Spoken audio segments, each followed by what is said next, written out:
السلام علیکم دوستو، welcome back to my YouTube channel in Bilal horror files. میں خوش آمدید کرتا ہوں آپ سب کا، اور امید کرتا ہوں کہ آپ لوگ سب ٹھیک ٹھاک ہوں گے اور جہاں کہیں بھی ہوں گے خیر و عافیت سے ہوں گے۔ دوستو، آج کا جو واقعہ ہم سے شیئر کیا ہے وہ اقبال نے شیئر کیا ہے کراچی سے۔ تو چلیں آیت الکرسی پڑھ لیں اور کمرے کی لائٹ آف کر لیں اور اس اسٹوری میں میرے ساتھ آگے بڑھیں۔ یہ واقعہ اب میں آپ کو اقبال کی ہی زبانی سناؤں گا۔ السلام علیکم بلال، میرا نام اقبال ہے۔ میں پہلے حیدرآباد میں رہتا تھا، لیکن 2020 کے آخر میں کراچی شفٹ ہو گیا۔ نئی جگہ تھی، نیا شہر اور نئی زندگی شروع کرنے کا وقت تھا۔ کراچی آ کر میں نے ملیر کی طرف ایک گھر رینٹ پر لیا، جو مجھے میرے کسی قریبی دوست نے بتایا تھا۔ گھر حیرت انگیز طور پر کافی اچھا تھا، اور سب سے عجیب بات، اس کا کرایہ واقعی بہت مناسب تھا۔ میں نے زیادہ سوچا نہیں اور فوراً وہ گھر لے لیا۔ چونکہ میں اس وقت کراچی میں اکیلا تھا اور گھر لینے کے بعد میں واپس حیدرآباد گیا، اور جب میں فیملی کو لے کر واپس کراچی پہنچا تو سب کو گھر پسند آیا۔ اگر میں آپ کو گھر کے بارے میں بتاؤں تو جو ہمارا گھر تھا وہ گراؤنڈ+1 تھا۔ گراؤنڈ فلور پہ جو مالک مکان تھا اس نے اپنا سامان وغیرہ رکھا تھا جو کافی ٹائم سے بند پڑا تھا، اور فرسٹ فلور پر ہم رہتے تھے۔ فرسٹ فلور پر 2 کمرے تھے، ایک کچن اور ایک واش روم تھا۔ گھر کے سامنے بالکل ہمارے گراؤنڈ تھا، اور گراؤنڈ اور گھر کے بیچ ایک سڑک چلتی تھی جہاں سے اکثر کچھ گاڑیاں وغیرہ گزرتی تھیں۔ گھر کے پیچھے ہمارے جو ایک سب سے عجیب بات تھی وہ ایک قبرستان تھا۔ مطلب آپ یوں سمجھ لیں کہ گھر کے پیچھے قبرستان تھا اور بیچ میں ایک کچی سڑک تھی جہاں سے عموماً کچھ لوگ ہی گزرتے تھے پیدل، کوئی بڑی گاڑیاں یا کوئی موٹر سائیکل اکثر نہیں گزرتی تھیں۔ میری بیگم کو پورا اوورال گھر تو پسند آیا، لیکن صرف وہی ایک چیز تھی جو گھر کے پیچھے قبرستان تھا، وہ اسے بالکل ٹھیک نہیں لگا۔ اس نے کہا یہ سب کچھ تو اچھا ہے، لیکن گھر کے پیچھے قبرستان ہونا یہ ایک عجیب سی بات ہے۔ خیر، ہم نے اپنا سب کچھ سامان وغیرہ اس گھر میں سیٹ کیا۔ اب وہ جو کمرہ تھا جو ہمارا بیڈ روم تھا، اس میں ایک کھڑکی تھی، اور وہ کھڑکی کھلتے ہی بالکل سامنے آپ کو قبرستان نظر آیا کرتا تھا۔ جب آپ سوچیں کہ ایک ایسا گھر جس کے بالکل پیچھے قبرستان ہے، اور بیڈ روم کے ساتھ جو بالکل سرہانے پر جو کھڑکی ہوتی ہے بیٹھ کے، وہ کھولتے ہی آپ کو قبرستان نظر آئے اور وہاں سے پھر قبریں آپ کو دکھیں، یہ ہمارے لیے تھوڑا سا عجیب سا تھا۔ خیر، پھر میں نے اپنی بیگم کو سمجھایا کہ ہمیں اس چیز کو اگنور کرنا چاہیے۔ میں نے بچوں کو بھی سمجھا دیا کہ بھائی پیچھے کوئی نہیں جائے گا، اگر آپ لوگوں نے کھیلنا ہے تو آپ صرف گراؤنڈ تک جا سکتے ہو، اور وہ بھی شام ہونے سے پہلے واپسی آنا ہے۔ گھر ہمارا جیسے میں نے آپ کو بتایا کہ 2 منزلہ تھا۔ نیچے گراؤنڈ فلور تھا جہاں مالک مکان نے اپنا کچھ بہت پرانا سامان رکھا تھا، اور وہ لاک رہتا تھا اکثر۔ اس کے بعد جو فرسٹ فلور پہ ہمارا جو گھر تھا جس کے بارے میں نے آپ کو بتایا، جو کھڑکی جو تھی جس کے بارے میں آپ کو بتا رہا تھا، وہ کھڑکی شروع سے ہی مجھے تھوڑی سی سسپیشیس لگتی تھی۔ مطلب جب بھی وہ کھڑکی کھلتی تو سامنے قبریں، درخت اور ایک عجیب سی خاموشی نظر آتی تھی۔ پہلے دن سب کچھ بالکل نارمل تھا۔ ہم نے گھر سیٹ کیا، کھانا کھایا اور پھر سو گئے، لیکن جیسے ہی رات گہری ہوئی گھر میں ایک عجیب سی خاموشی چھا گئی۔ ایسی خاموشی جیسے اس گھر میں کوئی سانس بھی نہ لے رہا ہو۔ تقریباً 1 ہفتہ اسی طرح گزر گیا۔ میں روز کام پر جاتا اور رات کو واپس آتا، لیکن آہستہ آہستہ مجھے لگنے لگا کہ اس گھر میں کچھ ٹھیک نہیں ہے، خاص طور پہ وہ کھڑکی۔ ایک رات میں انیوژلی کام سے تھوڑا دیر سے فارغ ہوا، جس کی وجہ سے مجھے گھر آنے میں تھوڑی تاخیر ہو گئی۔ تقریباً رات کے کچھ مجھے یاد ہے 12:30 یا 1 بج چکا تھا۔ خیر، میں گھر کے پاس آیا۔ جو ہمارا فرسٹ فلور تھا اس کا انٹرنس جو تھا وہ سیپریٹ تھا، اور جو گراؤنڈ فلور تھا اس کا ایک بڑا سا گیٹ تھا جو اکثر لاک رہتا تھا، باہر سے تالا لگا رہتا تھا۔ تو جب میں رات میں 12:30-1 بجے اپنے گھر کی طرف آیا اور سیپریٹ انٹرنس جو ہمارے فرسٹ فلور کا تھا وہاں سے جانے لگا، تو وہاں سے اوپر سیڑھیاں جاتی ہیں، تو جیسے میں ان سیڑھیوں سے اوپر چڑھنے لگا مجھے ایسا محسوس ہوا جیسے نیچے گراؤنڈ فلور پر کوئی موجود ہے، حالانکہ وہاں کسی کا ہونا ناممکن تھا کیونکہ باہر سے بھی تالا لگا تھا۔ خیر، مجھے شروع میں تو تھوڑا سا عجیب سا لگا، بٹ میں نے کہا شاید کوئی چوہا یا بلی وغیرہ ہوگی، اور میں سوچ کر اوپر پہنچ گیا۔ اوپر پہنچ کر مجھے عجیب سا گھٹن محسوس ہوا کیونکہ اس وقت ہوا بھی بالکل بند تھی۔ میں جب اپنے بیڈ روم میں داخل ہوا تو میں نے نہ چاہتے ہوئے بھی وہ کھڑکی کھول دی۔ حالانکہ میں نے اپنی بیگم سے کہا تھا کہ اس کھڑکی کو بند ہی رکھنا۔ خیر جیسے ہی میں نے بیڈ روم کی کھڑکی کھولی تو وہ جس طرح سے آواز آتی ہے کھڑکی کھولنے سے، پرانی کھڑکیوں میں سے جیسے آواز آتی ہے، اس طرح کی آواز آئی، جس کی وجہ سے میری بیگم کی آنکھ کھل گئی۔ کھڑکی کھولنے سے گھر کے اندر ایک ٹھنڈی ہوا داخل ہو چکی تھی جو اس وقت بہت پرسکون لگ رہی تھی۔ خیر جب میں نے بیگم کو اٹھایا تو وہ میرے کھانا لینے کے لیے کچن چلی گئی۔ میں نے اپنی جیب سے والیٹ اور چابی نکال کر اپنے بیڈ کے سرانے والے ٹیبل پر رکھ دیا اور میں فریش ہونے کے لیے واش روم چلا گیا۔ جب میں واش روم سے فریش ہو کر آیا تو میری بیگم نے کھانا نکال دیا تھا۔ میں کھانا کھا رہا تھا اور ہم دونوں ایک دوسرے سے بات کر رہے تھے۔ اتنے میں میری بیگم نے مجھے کہا کہ آپ کچھ کیش نکال کر رکھ کر جائیں، اگر مجھے گھر کے سامان کے لیے کچھ چیزوں کی ضرورت پڑے گی تو میرے پاس کیش ہونا لازمی ہے۔ جس پر میں نے اسے کہا ٹھیک ہے، میرا والیٹ ٹیبل پر پڑا ہے، لاؤ مجھے دو، میں اسے کیش نکال دوں، کیونکہ میں ATM سے کیش لے کر آیا تھا۔ جب اس نے کہا کہ والیٹ تو ٹیبل پر ہے نہیں تو مجھے کافی عجیب لگا۔ میں نے پلٹ کر دیکھا تو واقعی اس ٹیبل پر نہ والیٹ تھا اور نہ ہی کوئی چابی۔ وہاں ان دونوں میں سے کوئی بھی چیز موجود نہیں تھی، حالانکہ میں نے خود ہی انہیں وہیں رکھا تھا۔ میں نے بیگم کو کہا والیٹ تو میں نے یہیں رکھا تھا اور چابی بھی اس کے ساتھ تھی، کیا تم نے یہاں سے اٹھا کر کہیں اور رکھا ہے؟ اس نے کہا نہیں، میں تو کچن چلی گئی تھی اور ابھی آئی ہوں اور بچے بھی ہمارے سو رہے ہیں، کیونکہ مجھے یاد تھا کہ میں نے اپنا والیٹ اور چابی یہیں رکھا ہے۔ میرے روز کا معمول یہی تھا، میں جب سے اس گھر میں شفٹ ہوا تھا میں اپنا والیٹ اور چابی اسی ٹیبل پر رکھتا تھا، لیکن پوری رات ڈھونڈنے کے بعد بھی وہ دونوں چیزیں مجھے نہیں ملیں۔ میں پوری رات پریشان رہا، نیند آنکھوں سے کوسوں دور تھی۔ یہی سوچتے سوچتے میری آنکھ لگ گئی اور فجر کے وقت اذان کی آواز سے میری آنکھ کھلی۔ میں نے لائٹ آن کی اور جیسے ہی میری نظر میز پر پڑی میری سانسیں رک گئیں۔ میرا والیٹ اور چابی دونوں چیزیں بالکل وہیں اسی جگہ پر رکھے تھیں جیسے میں نے رات کو رکھے تھے۔ میں سمجھ نہیں پا رہا تھا کہ یہ ہو کیا رہا ہے۔ اس منظر کو دیکھ کر تو میں بالکل پریشان رہ گیا۔ بلا ساختہ میری آنکھیں، میری نظریں اس کھڑکی پر گئیں جو میرے بیڈ کے سرانے پر تھی۔ پتہ نہیں کیوں لیکن مجھے ایسا لگ رہا تھا کہ اس کھڑکی کے ساتھ کچھ اور ہی معاملات ہیں، حالانکہ کوئی وہاں سے آ اور جا بھی نہیں سکتا تھا کیونکہ وہاں پر جالی لگی تھی۔ میں سمجھ نہیں پا رہا تھا کہ یہ ہو کیا رہا ہے آخر، لیکن میں نے اپنی بیگم کو اس وقت کچھ نہیں بتایا۔ میں نہیں چاہتا تھا کہ وہ ڈر جائے۔ صبح ناشتے کے ٹائم میں نے بس اس کو کیش دیتے ہوئے اتنا کہا کہ یار والیٹ میں غلطی سے الماری کے اندر رکھ چکا تھا اور بھول گیا تھا، اور بات وہیں ختم کر دی۔ میں اپنے کام پر چلے گیا اور بیگم میرے بچوں کے ساتھ گھر میں تھی۔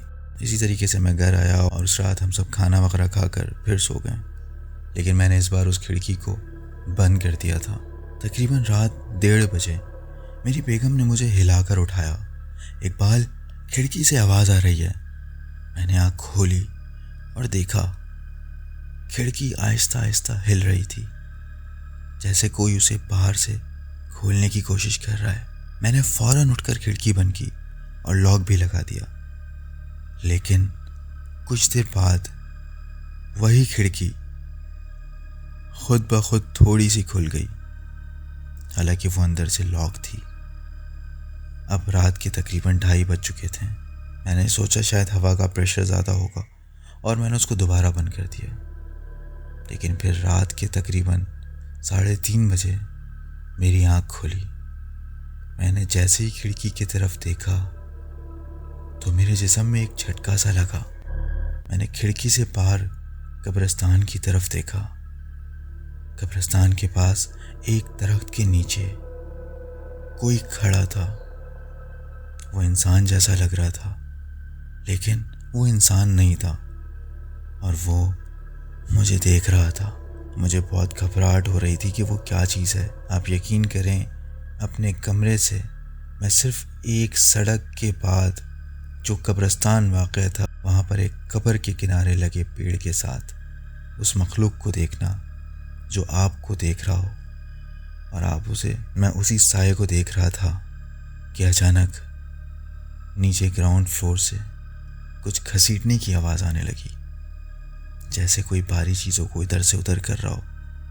میں نے ہمت کی، سب سے پہلے تو کھڑکی کو بند کیا اور آہستہ آہستہ سیڑھیوں سے نیچے اترنے کی طرف بڑھا۔ ہر قدم کے ساتھ میرے دل کی دھڑکن تیز ہو رہی تھی میں نے موبائل کی ٹارچ آن کی اور نیچے فلور پہ جالیوں سے جھانک کر دیکھا، لیکن وہاں کوئی نہیں تھا۔ جیسے ہی میں واپس اوپر آیا وہی آواز دوبارہ شروع ہو گئی۔ اب مجھے یقین ہو چکا تھا کہ وہ چیز وہیں نیچے ہے، لیکن نیچے تو پرانے سامان کے علاوہ کچھ نہیں نظر آ رہا تھا۔ میں واپس کمرے کی طرف آ گیا اور جیسے ہی میں نے کھڑکی کی طرف دوبارہ دیکھا، وہ مکمل طور پر دوبارہ ایک بار پھر کھل چکی تھی، حالانکہ میں نے اسے کچھ منٹس پہلے ہی خود بند کیا تھا۔ میں نے ہمت کر کے پھر ایک بار دوبارہ اس قبرستان کی طرف باہر دیکھا۔ اس بار وہ سایہ پہلے سے زیادہ قریب تھا، مطلب وہ کچی سڑک کے بالکل قریب آ چکا تھا اور قبرستان کی جو باہر والی باؤنڈری ہوتی ہے وہ بالکل اسی طرف منڈلا رہا تھا۔ اب وہ درخت کے پاس نہیں تھا، بلکہ آہستہ آہستہ وہاں سے ہماری کھڑکی کے بالکل سامنے آ رہا تھا اور اس کی نظریں ابھی بھی مجھ پر جمی ہوئی تھیں۔ اس رات میری آنکھوں سے نیند مکمل طور پر غائب ہو چکی تھی۔ میں نے فوراً کھڑکی بند کی اور لیٹ گیا۔ میں نے گھر میں کسی کو نہیں اٹھایا۔ اس رات آپ یقین کریں میری آنکھوں سے نیند مکمل طور پر غائب ہو چکی تھی۔ میں بستر پر لیٹا ہوا تھا اور صرف چھت کو دیکھ رہا تھا اور آہستہ آہستہ اذکار الہی کر رہا تھا۔ کبھی اپنے اوپر دم کرتا، کبھی اپنے بچوں پر تو کبھی اپنی بیگم پر، اور دل ہی دل میں یہی سوچ رہا تھا کہ یہ سب کیا ہے، کہیں یہ گھر ہمارے لیے کوئی مشکل کا سبب تو نہیں بن چکا۔ میں خود کو بار بار سمجھا رہا تھا یہ سب فہم ہے، بچے، نیچے کوئی بلی یا چوہا ہو، اور قبرستان تو پھر قبرستان ہے، وہاں ایسی مخلوقات تو رات کو ہو سکتی ہیں۔ لیکن دل ماننے کو تیار نہیں تھا۔ اسی طرح صبح ہو گئی اور اگلا دن بظاہر نارمل گزرا۔ میں کام پر چلا گیا اور گھر میں سب ٹھیک لگ رہا تھا، لیکن شاید یہ خاموشی کسی طوفان سے پہلے کی تھی۔ دوپہر کے تقریباً 2 بجے میری بیگم کا اچانک فون آیا۔ اس نے کہا اقبال عجیب عجیب باتیں کر رہا ہے۔ یہ سنتے ہی میرا دل ایک دم زور زور سے دھڑکنے لگا۔ میں نے فوراً پوچھا کیا ہوا؟ اس نے کہا بس آپ گھر آ جائیں۔ میں فوراً گھر کے لیے نکلا اور جب گھر پہنچا تو میں نے سیدھا حسیب کو بلایا۔ بیٹا تمہیں کیا ہو گیا؟ کیا تم نے کچھ دیکھا تھا؟ وہ کچھ دیر خاموش رہا، پھر آہستہ سے بولا بابا ایک آنٹی تھیں، وہ کھڑکی کے پاس کھڑی تھیں، وہ مجھے کہہ رہی تھیں باہر آؤ، میرے پاس آؤ۔ بلال میری سانس اس وقت جیسے رک گئی۔ خیر میرے بیٹے نے مزید کہا بابا اس کے بال نہیں تھے اور وہ انسان نہیں لگ رہی تھی۔ یہ کہنے کے بعد میرے بیٹے نے میری طرف دیکھا اور مزید کہا بابا ہمیں یہ گھر چھوڑ دینا چاہیے۔ اس کی آواز میں ایک ایسا خوف تھا جو میں نے پہلے کبھی محسوس نہیں کیا تھا۔ یہ گھر ٹھیک نہیں ہے، یہاں کوئی اور بھی ہے۔ میں خاموش ہو گیا کیونکہ دل کے کسی کونے میں مجھے بھی ایسے ہی لگ رہا تھا۔ میں نے اس وقت اسے سمجھایا اور کہا بیٹا ٹھیک ہے، ہم اس گھر کو ضرور جلدی چھوڑ دیں گے، اور یہ کہہ کر میں نے اسے بہلا دیا۔ شام گزری، رات آ گئی پھر سے، اور وہ رات شاید سب سے لمبی رات تھی۔ ہم سب تھکے ہوئے تھے اور پریشان تو تھے، لیکن آخر کار سو گئے۔ لیکن رات ختم نہیں ہوئی تھی۔ تقریباً رات 4 بجے ایک عجیب سی آواز سے میری آنکھ کھلی۔ میں نے نوٹ کیا کہ ہمارے کمرے کے برابر والے کمرے سے دیوار سے مسلسل کسی چیز کے ٹکرانے کی آواز آ رہی ہے، جیسے کوئی کسی چیز کو دیوار پر مار رہا ہو۔ میں فوراً اٹھا اور دوسرے کمرے کی طرف بھاگا۔ دروازہ بند تھا۔ میں نے آہستہ سے کھولا اور جو میں نے دیکھا وہ میں آپ کو بتا نہیں سکتا۔ میں نے دیکھا میرا بیٹا دیوار پر اپنا سر مار رہا تھا اور دیوار پر خون کے نشان بن چکے تھے۔ ایک باپ کے لیے اپنے بیٹے کو ایسا کرتا دیکھ کر آپ سوچ بھی نہیں سکتے کہ اس پر کیا گزر سکتی ہے۔ میں اس کو روکنے ہی گیا کہ میں نے دیکھا اس کے بالکل پیچھے وہی چیز کھڑی ہے جسے میں نے قبرستان میں دیکھا تھا۔ وہ انسان نہیں تھی، نہ اس کے بال تھے، نہ ہی تو چہرہ واضح تھا، بس ایک سایہ، عجیب وجود، عجیب کیفیت کے ساتھ اس نے میری طرف دیکھا اور اگلے ہی لمحے وہ غائب ہو گئی۔ میں فوراً آیت الکرسی پڑھ کر اپنے بیٹے کو اس کمرے سے نکال کر دوسرے کمرے میں لے کر آیا، فوراً اسے ہاسپٹل لے گیا۔ ہاسپٹل میں اسے لے جانے کے بعد فوراً اس کی ڈریسنگ کروائی اور پھر واپس گھر لے کر آ گیا۔ اتنے میں صبح ہو چکی تھی۔ میں نے فوراً مالک مکان کو بلایا۔ میں نے اسے گھر میں ہوتے ہوئے معاملات کے بارے میں بتایا۔ نیچے جہاں پر اس نے اپنا سامان اسٹور کر کے رکھا تھا وہ ساری باتیں بتائیں۔ اس کھڑکی کے بارے میں بتایا جو ہمارے بیڈ روم میں موجود تھا، جہاں سے قبرستان اور قبریں دکھائی دیتی تھیں۔ میں نے اس سے کہا کہ آخر کیا بات ہے، اس گھر میں کوئی ایسی چیز ہے؟ پہلے تو اس نے انکار کیا، لیکن جب میں نے اسے زور دیا اور اپنے بچے کی کیفیت کے بارے میں بتایا تو اس کا چہرہ بدل گیا۔ وہ آہستہ سے بولا، یہ گھر پہلے ایک عورت کا تھا، وہ اکیلی نہیں تھی، اس کے ساتھ ایک بچہ بھی رہا کرتا تھا۔ مالک مکان نے بتایا، ایک رات اس کے گھر سے چیخوں کی آوازیں آئیں۔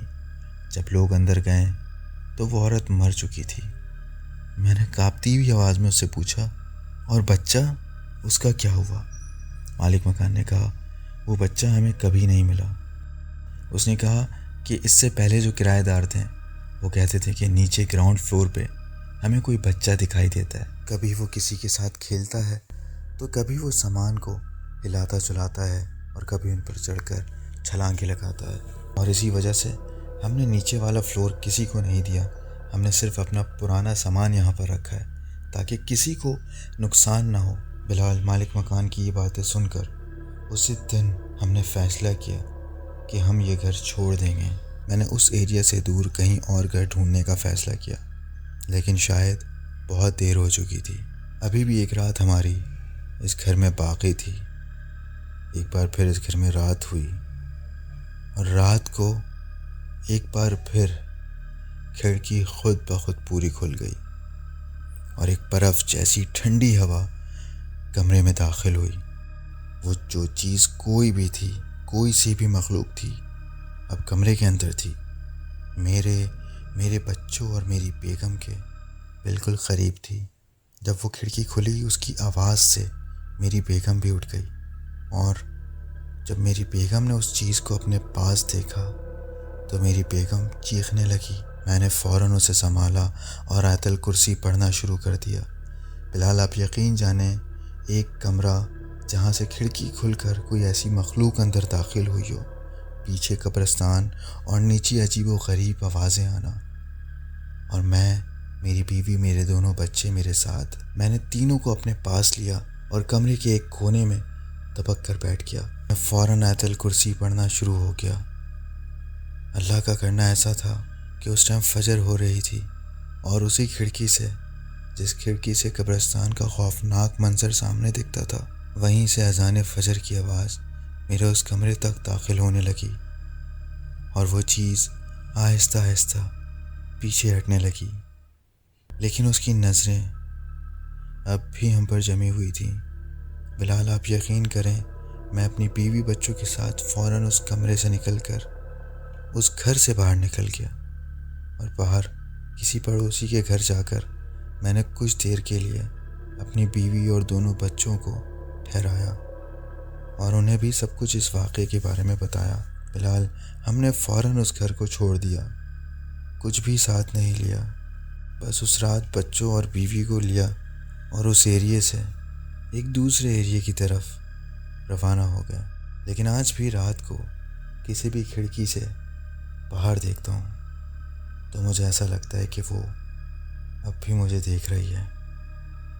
تو یہ اسٹوری تھی جو ہمیں اقبال نے کراچی سے بھیجا تھا، اور انہوں نے اس ایریا کا ذکر تو نہیں کیا کہ یہ ملیر کا کون سا ایریا تھا، لیکن اگر آپ کو اس ایریا کے بارے میں پتہ ہو، جس کے اسٹریٹ کے ایک طرف بڑا سا گراؤنڈ اور پیچھے ایک سڑک کے پیچھے بالکل ایک قبرستان واقع ہو، اگر آپ جانتے ہیں یہ ایریا کون سا ہے تو پلیز مجھے کمنٹ سیکشن میں لازمی بتائیے گا۔ اگر آپ کو ویڈیو اچھی لگی ہو تو ویڈیو کو لائک کریں اور چینل کو سبسکرائب کرنا نہ بھولیں۔ اور ہاں، اگر ایسی کوئی سچی کہانی آپ کے پاس بھی ہے یا کوئی ایسا واقعہ آپ کے ساتھ پیش آیا ہو تو آپ ہم سے شیئر کر سکتے ہیں۔ ڈسکرپشن باکس میں ڈیٹیلز موجود ہیں۔ تھینک یو، اپنا خیال رکھیے گا۔